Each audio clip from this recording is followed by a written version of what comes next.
The supporters of the federal government's proposed constitutional voice to Parliament in the media and big tech are continuing to censor mainstream Australians who have legitimate questions about it. Recently, self-appointed fact-checkers, RMIT ABC Fact Check and AAP Fact Check, have labelled some of the Institute of Public Affairs research as false misinformation. Big tech then weaponises these fake fact checks to censor debate and to stop Australians from understanding how the voice would permanently change our constitution and the risks associated with this. This is a sinister development that undermines free speech during this crucial referendum campaign. The IPA has investigated how New Zealand's Waitangi Tribunal, the Maori voice to Parliament, operates, given that our Prime Minister, Mr Albanese, has said we should follow the New Zealand lead. Just as is promised with The Voice, the Waitangi Tribunal started as an advisory body, but its power has grown as New Zealand's courts have said that the decisions of the tribunal should be considered binding on the government. This has clear implications for the Indigenous voice being proposed in Australia. In 2 cases, the tribunal said that laws couldn't be changed without the consent of Maori. That consent was not provided, so in response, the New Zealand government dropped the changes. This means the Maori voice has a veto. However, activists, journalists and academics that call themselves fact-checkers have said that this is misinformation. This is wrong.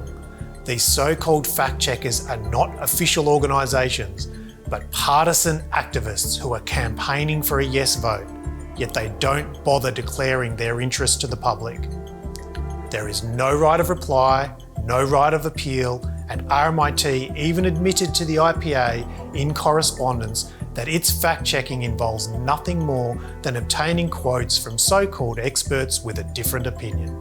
Not once did either RMIT ABC or AAP bother to reference the leading New Zealand court case on this issue, the New Zealand Maori Council versus Attorney General 1987, known as the Lands case, which created the precedent for the enormous power that the Maori voice has today.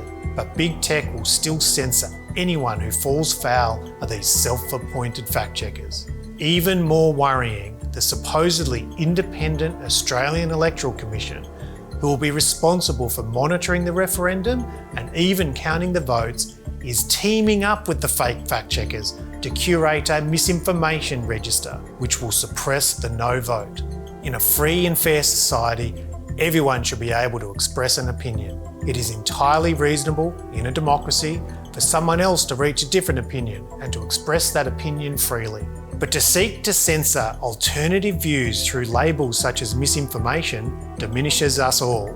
It also deprives Australians of the opportunity to be fully informed ahead of voting on the most significant proposed change to our constitution since Federation.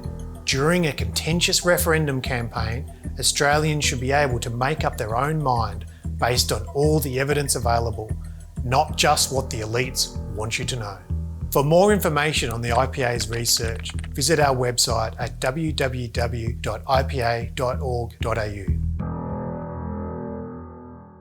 Authorised by Scott Hargraves, Institute of Public Affairs, Melbourne.